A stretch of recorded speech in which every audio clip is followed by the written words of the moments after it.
Roger,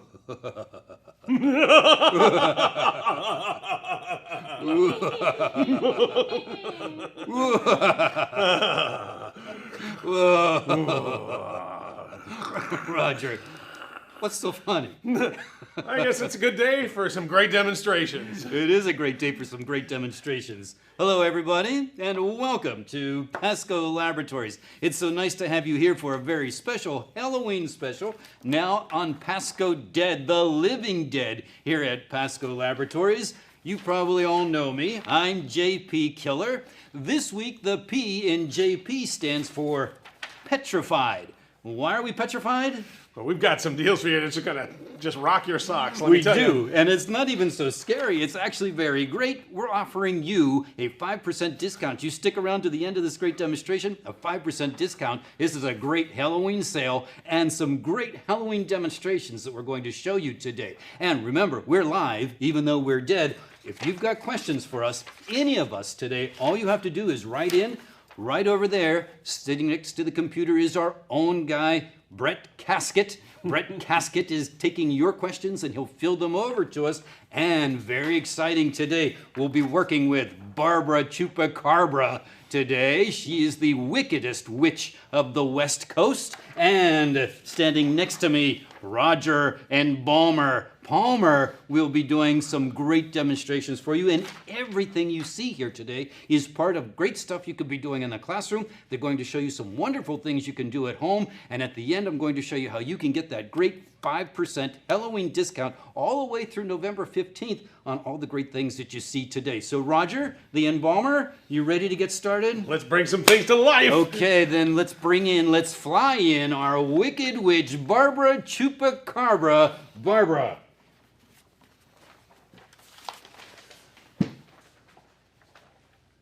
Well, as JP was talking about, of course, got our fabulous and favorite lab setting. Let's get started there. Boy, am I tired from all that flying. Why don't we make a stew? All right, I've got a little bit of side action going over here in case we need.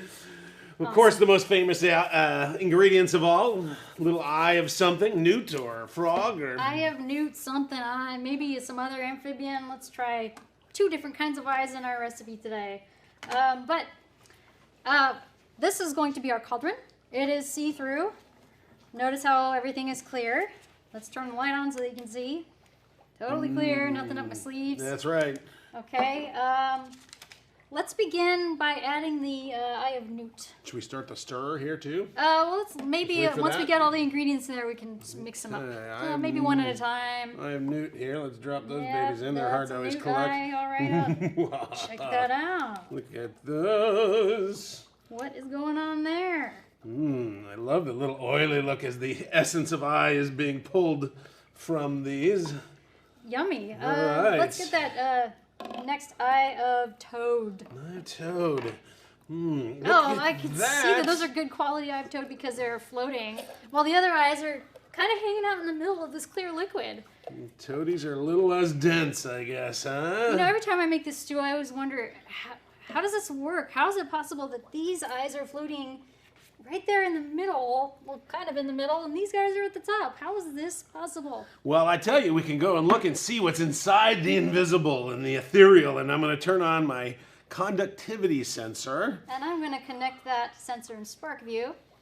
Okay, and What are we going to measure with that? What kind of electric currents go through these solutions.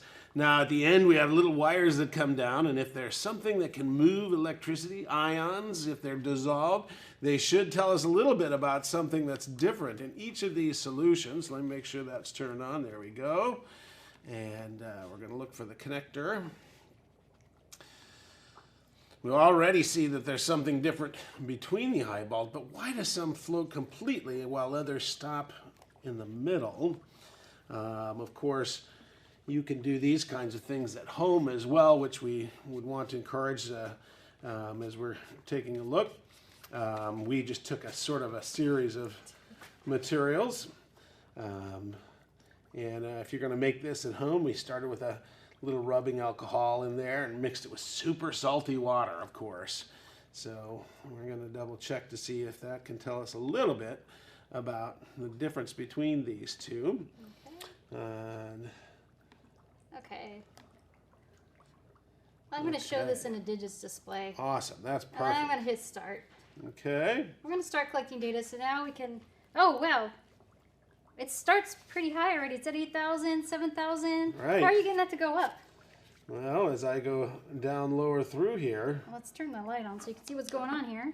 yeah, up top, very top, we're at about 7, 6. Of course, if I'm not in anything, it's going to have nothing because there's nothing that can transfer between those wires. As soon as I get in this top, we're going to see it's about 6,000. And as I go lower, Oh, it jumped quite a bit there. yeah.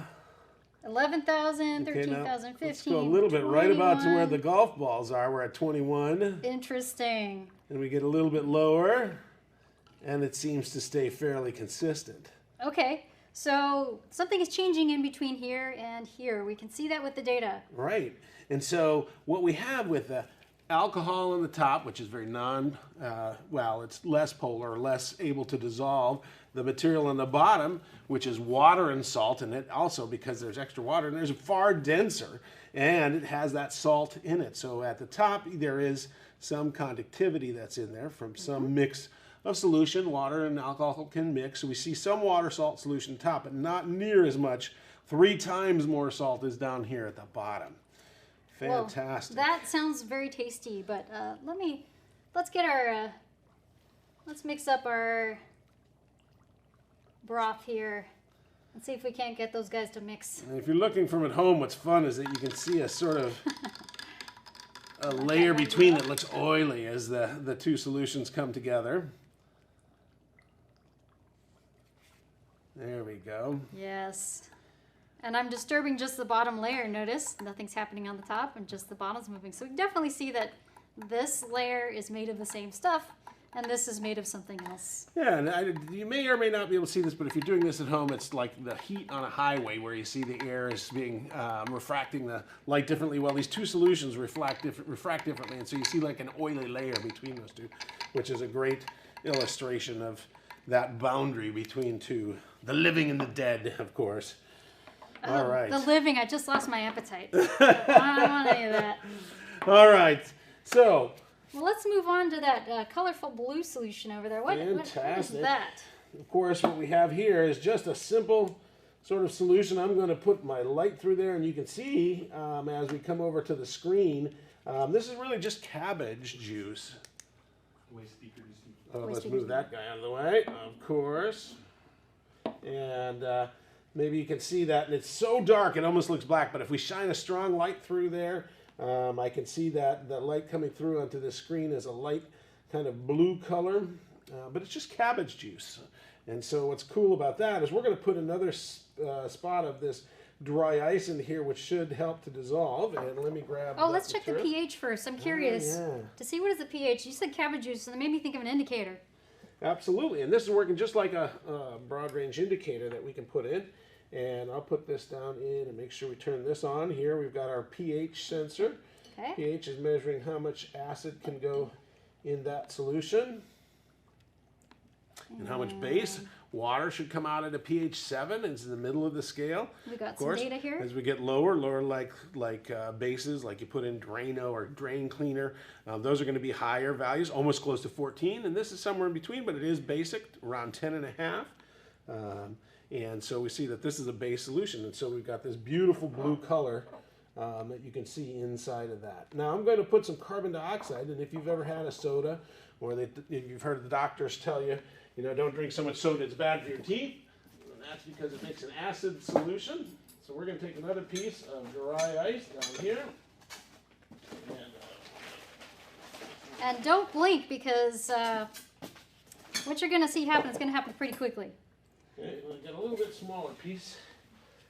Love the hissing of this as I pick it up with the metal. Let's watch what happens and go. Looking at the color in the beaker, we're also going to keep an eye on the data. I already see it's turning green now to a yellowish orange. Whoa, That is just beautiful. that's going really fast. And you our- can see as well, the pH colors is- are being driven by a pH change. We can see the pH is dropping. Let me make that graph bigger. We'll do a graph display. As carbon dioxide pH. dissolves into the water, it becomes more acidic. Of course, that becomes a problem if it comes down as rain for damage it can do in terms of buildings and things like carbonates, I think the limestone. color's still changing a little bit. As a matter of fact, I think you're right. It's getting to be more and more kind of a reddish color. Close to red. It's more on the orange side for sure. But we can see that the pH, yes, it is going dramatically down. And thank goodness we've got that pH sensor to help quantify what we see with our eyes. Now Yes. we've got an explanation with numbers. Of course, we've got our eye of newt stewed, and they can get our bloody solution here to add to it. Just to wash down those, you know, the Yes, those eyes of gooey, Newton. slimy little eyeballs. All right. Now, just color changes in terms of indicators like this are fantastic ways to monitor something that's invisible. And so this is a great example of a chemical that is responding to nature in acid amounts. So I'm going to go ahead and pull that out. And we can talk about other solutions or other things that interact with light. Of course, we know vampires are terribly afraid of light, but our solutions, they aren't afraid of light, but they interact with light in fantastic ways.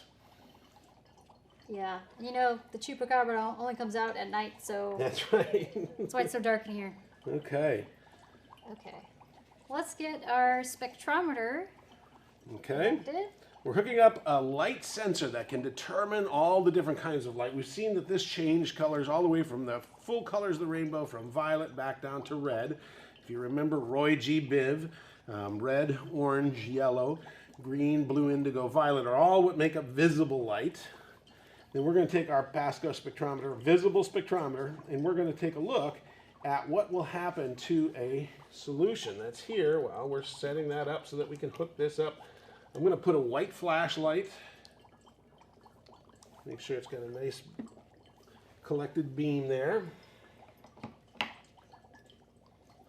going to shine it through a solution. Now, this is just water as we see it. Okay. We're going to send that through a fiber optic cable, and then that's going to come and split apart like through a prism. It's going to spread those colors out of what we want to look at.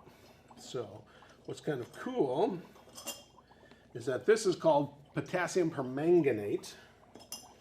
It does a great job of taking the manganese, which is a transition metal, and you're going to see that transition words in the metal, transition metals, are great at having different oxidation states, charge numbers, the number of electrons that they're able to pull off from other compounds or give up to other compounds. And manganese has got a lot of them, several lives we'll call it, to live as they have available. And each of those different kinds of number of electrons it has a distinct and different color. Okay, I'm ready to calibrate. Okay. So let's show how quick and easy you can calibrate with that spectrometer. I already calibrated dark. Okay, so dark is when they shut the gates and it says this is what looks like when no light is going through. And now I've got the white light that's coming from this flashlight through here and into the cable. So if she hits that, we should say this is calibrate what our light button. normal amount should look like with white, which should say that's what we're going to say is no change. Okay. Almost done. And we're ready to start collecting data. And you'll notice I'm going to hit start here so we can see. We've got, shouldn't see anything right now because we just calibrated it. There's nothing changing in the beaker. We just put barely any, just a little tiny bit. Now this is really intense color, so I'm only going to try to put just a few drops. And what should happen is I can start to see little streaks of that color coming in here. And if you're looking at the spectrometer display, suddenly we see it might not be visible to you, so I'm going to enlarge and scale. And I'll do this so you can see it from the camera at home. You see as some of these are coming in. And take a note of where we see that peak forming in the visible spectrum. Do you see how it's in the green range? Okay, so if you think of what's the opposite color or the complementary color to green, that's red. Well, that's got a red tinge to it, you think? Right, So absolutely. what we're seeing right now with our eyes is the complementary color to what's being absorbed by the spectrometer. So that solution, or by the solution rather, the solution is absorbing green light, but we're seeing the pinkish red. Fantastic. So when the green is gone, the other side of the color wheel, the red is going to be what's visible. And we also say that this, remember I said, has 9 lives, has many states it can exist in. That's because it's called manganese plus 7. It's lost 7 of its charges. So it's in the 7 plus state, and we're going to try to reduce that or change from plus 7 to plus something else, like maybe plus 6 or plus 5. We're going to try to get that ion to gain electrons. All right. So we've got here this is a lollipop. Now, of course, what's better than Halloween than some candy? And of course, this candy is full of sugar, which is, of course, what makes it the best. And what we're going to do is we're going to take the sugar into that solution and see if that solution, the sugar, can provide the electrons of the manganese and change that. So watch as we kind of go through, and you can also watch what goes in here. Let's see if anything changed in that beaker. Okay, and we'll look at the spectrum. We can also look at the spectrum, see if anything changed. Okay, that was our first little dunk, and it did get noticeably lighter colored. Okay, so let me go again. That's good. Ah, yes. Okay, it's starting to get down towards a little bit more, what would you say? Bluish. Bluish, I agree. And it's still sort of sweeping through. I can barely see it, but we can see there is some kind of response Absolutely. in the spectrometer. There's a change that's happening, and it's happening right now, even as we're sort of looking at it. It's getting what looks like a darker color, but that's only because it's, you know what I'll do is I'll stir this so that we make sure we get that all taken into solution. Okay. Fantastic. Now let's go with another Let's dunk. do one more. We'll give it a stir. Oh, that definitely looks like an indigo color. Right. And it's because it's going towards the blue side. We've got the opposite of blue going to more of a deeper bluish purple. The opposite of that would be a yellowish orange, which is what we see being absorbed. Now it looks almost like it's turning green. So we got a green color there, and we see that the spectrometer is shifting towards the red as it goes green, which makes sense because they're complementary colors. Let's keep going, see if we can get more stuff to happen in there. So we got a green color. That is an indication that we got the plus, went from plus 7 to plus 6 charge on the manganese ion. And we got even more changing there. You see it?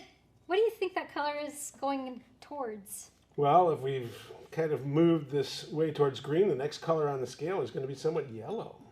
And we can also see the spectrum shifting on that. There it goes. You see we're getting less in the yellow absorbance. Now we kind of have a lime greenish look, so that's a little bit more in that yellow kind of coloring. Yep. And we'll finish this off one last time here. So as we're seeing yellow in the solution, we're seeing that less yellow is absorbed. And we're getting more sort of on the blue side, which is close to the complementary color for that. Right, and so we've gone from a 7 charges to 6, then we've gone down from 6 to 4, I believe. Is that correct? Is the yellow? And so I think that's as far as we're really going to get down. Maybe it'll reduce just a touch more. It's almost going more towards orange. Yeah, and definitely got a lot more on the blue side in the spectrum. On the bluish. And so you're seeing what's not absorbed is what we green. see. Yep. So fantastic examples of color changing because of the innate sort of change that happens inside when the sugar is added to that manganese. Okay, so we saw color change because of a chemical reaction here, some electron exchange going on. Let's look at another type of analysis we can do with the spectrometer by also messing with electrons, but let's use light to mess with the electrons. Fantastic. Okay. So I'm going to go ahead and pull this guy out, and instead of having light from an outside source like we did, and this spectrometer is set up, this was sort of a handmade device that we put together so we could push a flashlight through and use the spectrometer's optic cable. So that right now is just something we made here. And what I'm going to do is I'm going to put this compound in here called fluorescence.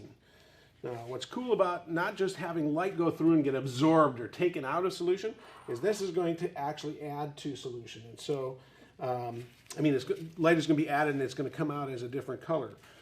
So I'll just do this once on the outside so that you can see this. I'll shine this back my way. Here is an ultraviolet lamp or flashlight, and you can see when I'm shining my light on that, it goes in purple. And what color does it come out? That looks like a greenish yellow to me. Yes, Can you see that? Perfect. Cool. So I'm going to put this in here, and we have 2 different ways light can shine through a solution like we just did, or light can be shined from the side, and then what gets re-emitted is a transformation going from purple. And I can see it on the top already. It's very much green as we saw before. And indeed, when we put in violet light, it gets the electrons to bounce out. They sort of work their way back down to a lower level, but not all the way to the beginning. And then when they make their final fall to their final state, they're less energy or more of that green that's being spit out. So fantastic example of where light in isn't the same as what comes back out again. Let's make something that you can do at home. If you have a black light or UV flashlight, of course you're going to be very careful with this if you have it at home. Any hardware store does have black light flashlights. Is there a question? There's a question. Okay. First, great demos. Are there any written materials for this? Not as far as lab write-ups, but we have. You can watch the recording to see what we did, and you can always email us. I think Dr. Keener's email is probably the easiest one to remember. Could you say it out loud, please? Sure, yeah, it's jkeener@pasco.com. Nolan's going to put that up on the screen. jkeener@pasco.com, and we will send you instructions. Yeah, and you can email me too, but chupacabra is really hard to spell, so or bpuglisi@pasco.com. Give that one a shot. So And we'd be thanks for happy the question. Yeah, I'd be happy to send you the setup. Absolutely. And now, so something you can try at home. Here's a ultraviolet flashlight. Well, let's do the one you can't do at home first, and then we'll talk about the easier to do at home. So I've got a UV flashlight that I'm going to set under this beaker, and it's just turning it on. I've got just a beaker of water, so nothing special just yet, but I've got the solid version of that fluorescent compound, and it's just cool to watch the solution form. So let's just watch the solution form. Thank you. Just a little bit of solid, just makes my day a little bit brighter. Do you see this little streams coming down? Nice streamers of fluorescent material being excited by the ultraviolet light from the flashlight. Looks like a little firework inside of the water. Let me dump a little more in there just because it's awesome. Yeah, very jellyfish look to it, doesn't it? And you can see the motion, the molecular motion of the water molecules, those tiny little bumping molecules moving around that fluorescent compound to help make this solution form. Yes, great example because the solid is denser and so it sinks first and then creates some of those sort of circulating currents, plus the Brownian motion spreads those out nicely, a very chaotic sort of mix. We can speed up that solution formation by just stirring it. And now that it's all in solution, we get this nice bright solution. So fluorescine is a compound. Again, if you are a teacher, and you can order those on most science magazine orders. But if you're at home and you want to see some things that would look super cool, just highlighter markers would be a great place to start. Now, not everyone has molecules in there that fluoresce, but you could do an experiment and find out which ones do. So just soaking them the tips in water or pouring Oops. water in the end and pouring them back out again. So you just get a pair of pliers and yank out, well, ask your parents first. You get a pair of pliers and yank out the marker portion of the highlighter and stick it in that distilled water, let it dissolve. That's how I made my solution right here. Let's go ahead and keep the light off. This is from a highlighter. That's how much fluorescent was in that yellow highlighter. And I wonder if you know what color highlighter this was. Or this. This one's the trickiest one. Would you believe this was a pink highlighter? This one was blue. And this one I'm going to let you guess. I haven't said the color yet. And this one as well. Try it at home. Another thing you can try at home is tonic water and regular water. So if you know that this is a source of ultraviolet radiation, but so is the sun outside in the sky every day. We can't look at it because that ultraviolet radiation will damage our eyes. Absolutely. As will any UV source. So one way you can experiment with UV at home without using a UV flashlight is by using the sun. So grab a bottle of tonic water from the grocery store, any tonic water as long as it says contains quinine on it with a Q. This is just not necessarily tonic water. This is a different substance, but look, they look the same, right? They look like clear substances just like our potion. Okay, so we're gonna, Well, at home, I'd like you exactly noon, and noon because, or whenever the sun is highest in the sky, because that way you've got the most ultraviolet radiation coming down, focusing straight at a 90-degree angle. You're going to get a glass. It can be plastic or any, as long as it's clean and doesn't have too much writing on it. Get a glass full of tonic water and a glass full of regular water and set them both on a black piece of fabric in direct sunlight right there at noon, and look down into those cups and see what you see. You might see something that will remind you of this. What's going on here? You want to show it from the other side? Absolutely. So you can see. One of these is fluorescing, the other is not. Okay? So guess which one is tonic? And what's cool about these, a lot of these colors that fluoresce that are coming out are great, sort of a bioluminescence. You can see these in some bays in certain places in the ocean, or in red tides when the waves come crashing in. They have that same sort of output of light, and it's a fantastic color. Okay, if you do try this at home, it won't be as intense as this, but look towards the top of the glass and you should see something that will remind you of the effect you just saw now. Okay, you know what? This is all liquids and stuff, but I'm really into fire.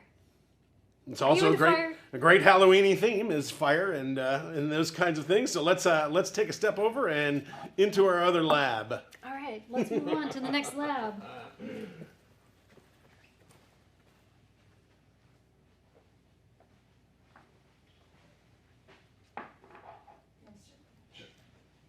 We're gonna trade places.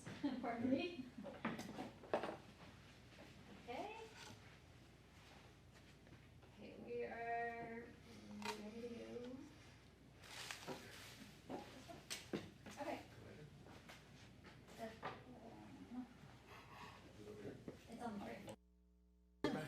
The missing ingredient. Almost ready to start. And my camera is showing the camera. Do you want me to start? All right, so in terms of returning to dust and the process of decay and deforming, one of those we call oxidation. Oxidation is the wonderful example of what we're looking at in this set of experiments. And the very first of which you may have noticed maybe the returning to dust of your car. And that's an unfortunate process, and it is scary. Oh, very slow process. Exactly. But we're going to do that a little faster with a high surface area sort of event. And but we're going to, of course, use SparkView to investigate this phenomenon. We first want to see what is the mass of this system. We're going to define the system as the skeleton with its hair, the skull with its hair. Yes, I'm a little jealous. You just have different places, different That's right. distribution. That's right. Right. So we're going to have to put this oven mitt on the balance here to protect it. But you will take a quick glance at SparkView. You can see that the mass is showing up on SparkView. That is the number that's in. Let me hit start. That's the number that's in tealish blue. I'm going to hit 0. And you see it got to 0 grams. I want to tear the balance. Now we're going to put the system on the balance to see whenever you do something with that lighter, we're going to keep an eye on not only this cool look awesome of it. looking Exactly. thing, but we're also going to watch the mass on your SparkView screen. Okay. Now, as a demo, we have soaked the steel wool with some acetone to take any of the oils off of it, and then it's been dried overnight. Okay. You're also in SparkView. I'm showing you a before picture. So What does it look like before we've done any reaction? I'm going to have to save this picture. Okay, so take a look at that iron, and it's really just iron. It's really not steel in terms of steel wool. I mean, just iron wool. It's a bit blurry. If we could cut the lights. Yeah, I'll do that. Thank you.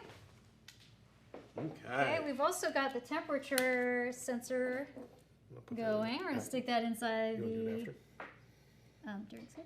Okay. Okay. Be careful, because it'll melt. Keep your eye on that skull. Watch what happens.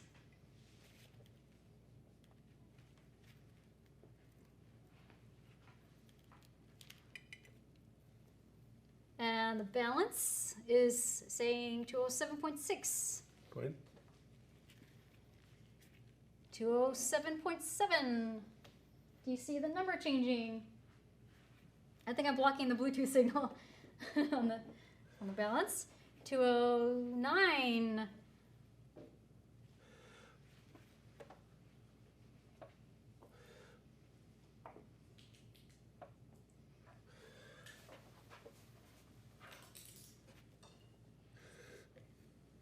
I see smoke coming out of the eyes. I must be very upset. Of course, I'm adding a little oxygen.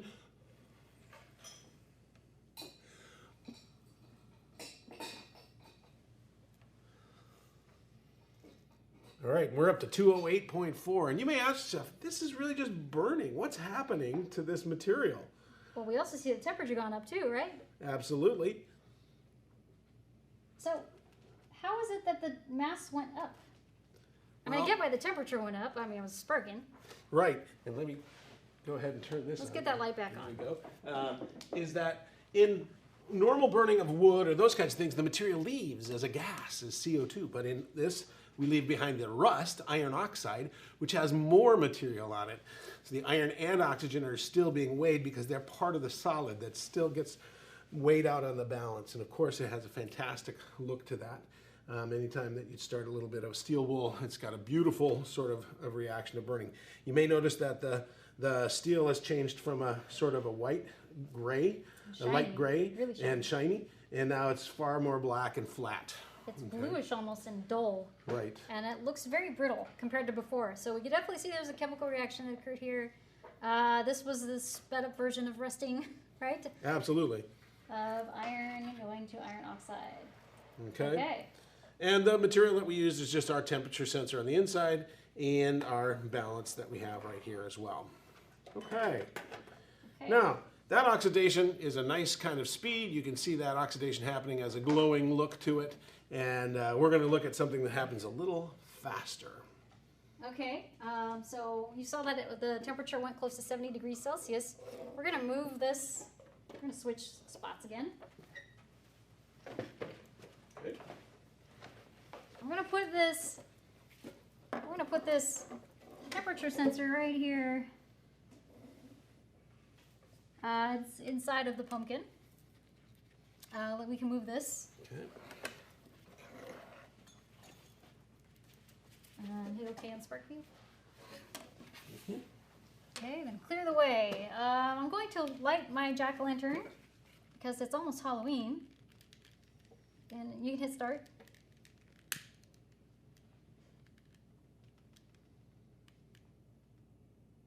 Sure, I've got my. I'm gonna have to. Nope, okay. We might have to switch our. Probes. Yeah. Close it and reopen. Sure.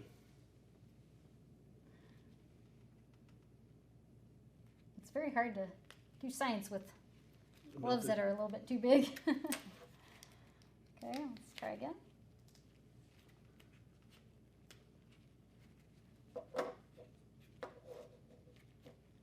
All right, so I'm going to put this sensor inside the pumpkin. And I don't know about you, but this pumpkin, it looks a little upset. Just a little more angry than that skull we saw a second ago. You want me to? Yeah, you better do it from the Okay. side. We're going to trade again. Might be a little-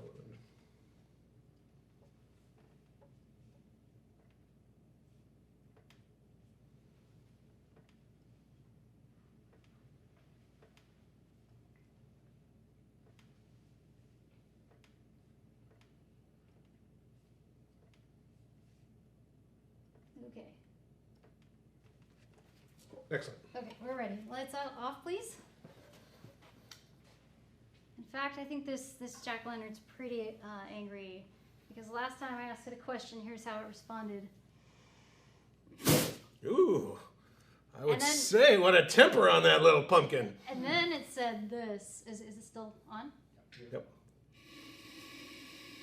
I had nothing to say. Bummer. Okay, well. I can't put it out. There we go. There we go. Okay. But your pumpkin is so upset, it's not even got an expression on its face. I know. And sometimes when you keep that all stuffed in, you have to be careful because something might, unfortunately, build up. So in terms of that buildup, I'm going to put two sensors into this one. One is our temperature sensor. We can see we got definitely a few degrees warmer. And again, that heat rises quite quickly. But we need to put it in logging. Right. So we're going to do a something called logging because the Bluetooth signal, these are wireless sensors, so the Bluetooth signal doesn't go through metal. It goes through glass, goes through walls, it goes all over the place. But it doesn't always go through metal and through a pumpkin. So we're going to put it in logging. So in situations like this, you might want to use this logging function. So I'll leave these exposed so that we can communicate to the computer to make sure we get those logging. So we're going to turn on the temperature sensor on logging. Okay, that one's ready. And pressure. Oops, didn't want the pH. Cancel that. Now, while you're doing that, all we're doing is putting a can inside. And you can use these as smaller, and these are great classroom size. It's just a paint can from some hardware store. We just drilled a little hole in the side to put a tube through there. And you can do one of a couple of things. Put a little bulb. That would be one way to blow the materials. And we're using lycopodium. Lycopodium is just a bacteria, like a little powder. Or you can use a tube at the other end that you can blow on. And so when you do that, that is like what happens in a grain elevator. If that gets too much, that powder just gets in there, and the air and the fuel mix is just right. So we're going to get a chance to take a look to make sure we see what that looks like. I'm going to put inside here our two sensors to see what it's like inside. Okay, and then I'll grab the candle from you. Oh, the same candle? Okay. Okay. Of course, I grew up in the Midwest where this would happen periodically. And they're getting better about venting all those small particles. Do you want to put that in the center? Or is it too late to move it? Sure, no, I can move it. Okay. I'll do this as soon as I get, we'll put the top on it. Okay.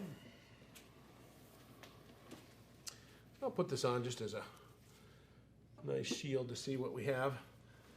Okay, if you stir up those particles into the air and you have an ignition source, go ahead. Ooh. Nice. But as that thing then has extra sort of combustion, the products that they make have more molecules in the air than they did before because the carbon molecules break into CO2, and there's lots of them, and so they end up building up pressure. And of course, on a big scale, that can be quite dramatic, and we've seen that a couple of times in those kinds of fires that have happened. So we've seen in our example of quick decay and slow decay as part of our process that we have quite a fantastic series of reactions that we can look at. Well, let's look at that log data. Let's see what came up on the sensors. Smoke. Yeah, that's hot. Yeah, it's a little warm in there. Pressure, nope. Sensors were harmed in the Making of filming these. this. They're still running. They're still logging data. So, but now I'm ready to see what kind of data we captured. So I'm going to make it so that we can connect the pressure sensor and download that data.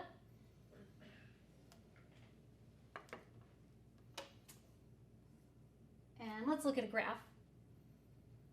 So while it's downloading the data, wipe the lycopodium powder off with the temperature sensor. And then we're going to grab the data off the temperature sensor. Make some predictions about what you think happened to the pressure and temperature while first when it got lit, and then when the embalmer put some air in there by breathing into it, and then when you saw that nice explosion. Ah, look at that pressure. Wow. That's cool. So. And it's interesting, not only did the pressure go super high, but then afterwards the pressure went really low. So we see two things. One, combustion creates a lot of molecules for the pressure that escapes. All those molecules are gone. And of course, this can is sitting here and then cools off. And that cooling gas then contracts. And then you could hear it going, and it was actually breathing in like a gasp of air as it finishes off. And you see that in the data, which is fantastic. There's our temperature data in green there.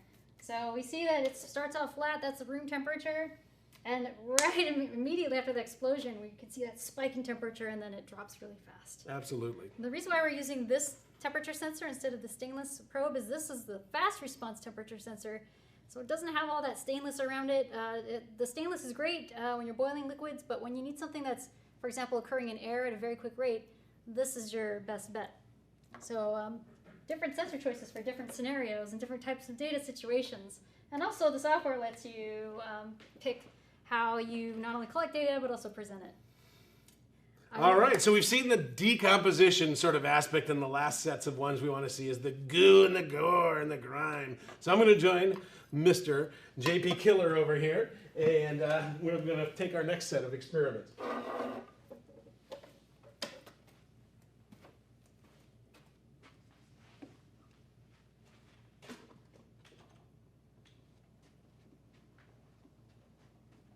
Okay, JP, what do we got going over here? Well, I think we're going to look at some more different types of reactions. You were talking about composition, decomposition. Of course, it's Halloween and everybody wants to know what's going on with decomposition. That's probably the most important thing. So we're going to look at decomposition. Before we do that, I did want to ask, Nolan, did we have slow motion video? Would you like to see that, Roger? Oh, my goodness. Because we did practice this many, many times outside, and if you didn't capture everything going on with those pumpkins, Nolan has some great video that he was able to capture.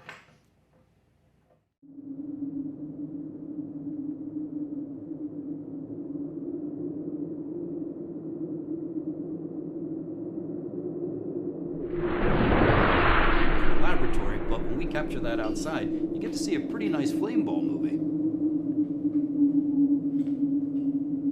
That's a fire. That's a pretty good fire. That's a good fire, and that's a great example of how surface area can certainly enhance combustion. Right. In that case, isn't it? Right. So, we're good. Yeah, it was the flaming head one. Nice. Oh, excellent, beautiful.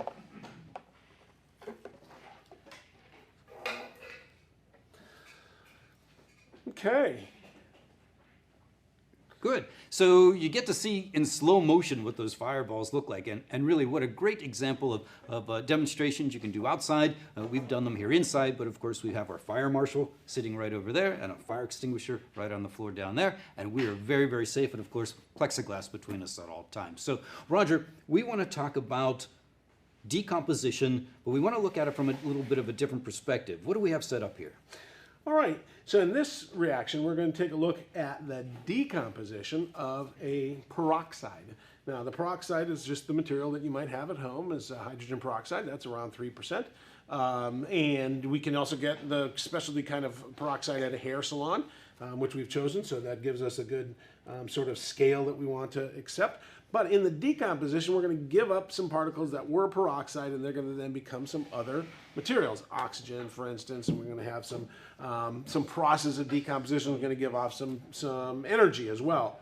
So what we'll do to see both of those events is, one, we'll have a temperature sensor, which we've put into a shield because it's going to get foamy and gooey. Nice. And we're going to have an oxygen sensor in there to see what happens.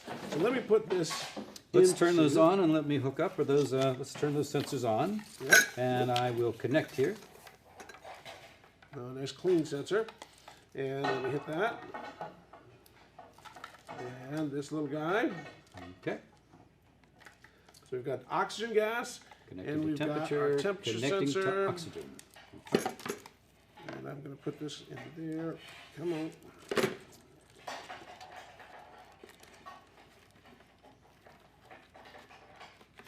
Well, I'm going to do that one more time because they're a little slippery now that they're soapy. Oh, they slid right down in there. Yep. Okay. Let me get my hand in there. That's perfect. Okay, awesome. And Then I'm going to put the temperature right next to these guys right there. okay. Now we can see that putting that in there, the solutions are chilly. So we're already collecting our oxygen data and we're collecting our temperature data. We haven't started any reactions yet. We are just at the point of getting ready to combine the Now, what we're going to do to speed this reaction up, we're going to put a catalyst. A catalyst makes a reaction happen faster. This is potassium iodide, and we're going to put that into that solution of peroxide. Plus, we added a little bit of soap for a good foaminess look to it, and that's just any dish soap is fine, but those that give a nice lather is, of course, the way to go. And we'll each put one of these into each side as we go on three. One, two, three. Okay. And she's starting to foam up a little. It's building up. And if we take a look at our data to see what's going on, now I see something's happening. There is already a temperature increase taking place inside the pumpkin head. And it's just about there. Of course, at 20% here, it's just going to start little runny nose. We better be careful. Socially distanced. That's a little grody looking. There we go. Poor little guy. Very nice. Look at the temperature change, Roger. We see a rapid temperature change now. Definitely an exothermic reaction. This decomposition is exothermic, and it's certainly a very beautiful reaction. And we're starting to see, in terms of oxygen. And we do see the oxygen is starting to move up very, very slowly, but we see the increase in oxygen now, oxygen being one of the decay products in this reaction. I really love looking at this temperature increase, this rapid temperature increase, and the good increase in oxygen, both of which we're able to monitor and watch as this reaction continues. How about sliding your thing over there? You're getting, there we go. Mess on my starting table. to goo a little bit on the table. Let me bring that over for you. Oh, Take your mess over on your side, nicely Roger. Warm. Beautiful, beautiful decomposition reaction. Still looking at this data, still looking at that go up, and we were able to do this using a pressure sensor, an oxygen sensor, and a rapid temperature sensor. And remember, all of the sensors that you're seeing today, 5% off. All you have to do is wait to the end, and I'll show you how that you can get that 5% on all the sensors. And any of the things that you want to know here, or at any point during the week, if you've got questions, just remember, I'm JP Keener, and I'm at jkeener at PASCO.com. And great reaction, Roger. And I think what we need really to finish up this show is trick or treat. Of course. Because everybody likes to trick or treat during Halloween, don't they? That's right. We've got all the gooey scaries and the great reactions, but let's get over for the goodies. Okay, we are going to go over to Laboratory B, where our own Barbara Chupacabra has set up her very own socially distant using technology machine to distribute Halloween candy for trick or treat. You're absolutely going to love this. Let's go over to Studio B, Laboratory B, PASCO Laboratories. Roger, let's head on over.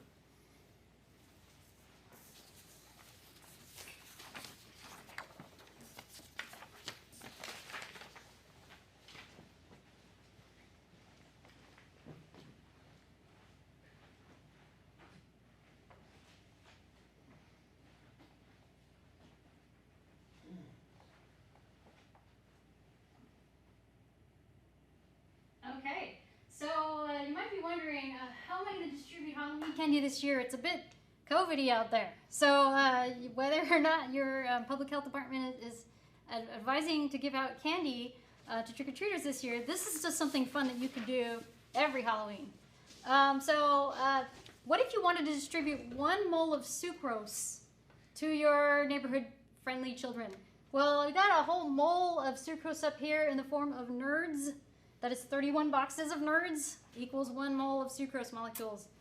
I mean, can't think of anything more enjoyable on Halloween than having a mole of sugar. Especially when Mole Day is so close to Halloween. Yeah, just a week apart, a little over a week, right? So what happens when the trick-or-treaters come and you can't touch the candy, you give it to them? You set up a PASCO-generated automatic candy dispenser using Blockly coding. And a wireless smart cart with a wireless smart cart motor on a ramp suspended in the air with the candy delivery tube that is triggered when the trick-or-treaters follow your directions. And the directions are right here. This little hand is telling me that I put my hand into this green light, and that is going to trigger the response. So Barbara, am I going to go trick-or-treating? Am I going to try it? Okay. Yeah, try it out. I'm going to go trick-or-treating. Trick-or-treat. Put my hand in. Oh, there's That a treat. is awesome. Nice distribution. What if I wanted 2?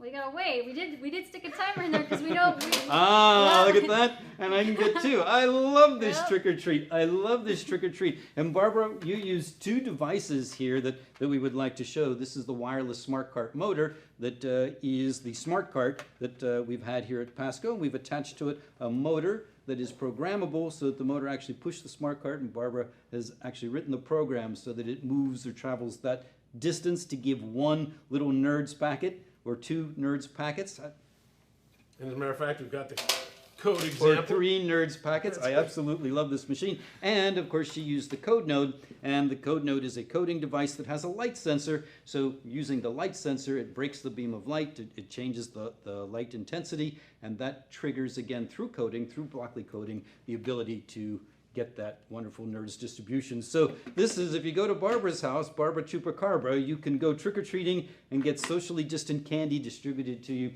using some PASCO technologies. And that, ladies and gentlemen, has been a great Halloween opportunity for us to do some fun stuff with you. I want to give a very special thanks to our Wicked Witch from the West, Barbara Chupacabra. And our Master of Potions, Roger Embalmer Palmer. And just so that you know, you don't always get to see him, but behind the camera catching all this own stuff is our own Nolan D-Gutted. And remember, I told you, you can get 5% off all the sensors you saw today. What sensors did we see? We saw pressure sensors, we saw rapid temperature sensors, we saw oxygen sensors, smart cart motors. What did I miss? pH, pH, conductivity. Look at Spectrometer. Spectrometers, yeah. Spectrometer, all the great sensors you saw today, 5% off through November 15th. How do you get those? You just reach out to our own Isaac G. Reaper. Nolan, could you give him his email, please, for our own Isaac? Isaac G. Reaper is ready for you. You contact him by email. And what's today's word? Remember today's word? P stands for? Petrified. Petrified, right. So if you reach out to Isaac, that's imartin@pasco.com, imartin@pasco.com, and you will be able to get this wonderful 5% discount through November 15th. Just reach out to Isaac and say, I want this Halloween special. And for all of us here at PASCO Laboratories, we thank you for joining us. We wish you all the best of luck, great teaching, and good day.